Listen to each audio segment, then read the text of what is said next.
ठट्टो मीरपुर साकुर जे तालका अस्पताल में एक औरत पारां नॉर्मल डिलीवरी दौरान एक अजीब मासूम ॿारड़ीअ खे जनम ॾिनो। पैदाइशी तौर ॿारु मुकमिल तौर ते अछो ऐं ॾिसण में भुवातो नज़र अचे थो। डॉक्टरनि जी रिपोर्ट मुताबिक़ मासूम ॿारड़े जूं अखियूं ऐं कन ज़ाहिर न आहिनि। मासूम ॿारड़े जा हथ पेर बि मुकमिल न आहिनि। हीउ केस करोड़नि मां हिक ॿार खे थींदो आहे, जेको दरअसल चमड़ीअ जी बीमारी सबबि ॿार अहिड़ी सूरत इख़्तियार करे वठंदा आहिनि। नॉर्मल डिलीवरी दौरान जनम वरितल ॿारड़े खे कराची रेफर कयो वियो। अजीब मखलूक तर्ज़ ते जनम वरितल मासूम ॿारड़े जी तस्वीर सोशल मीडिया ते वायरल। माण्हुनि जनम वरितल नए ॿारड़े खे अजीब मखलूक करार ॾियण लॻा।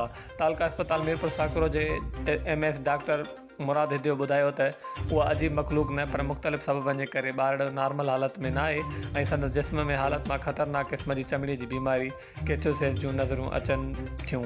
ॿारड़े ते वधीक तहक़ीक़ लाइ उनखे कराची सिविल अस्पताल रेफर कयो।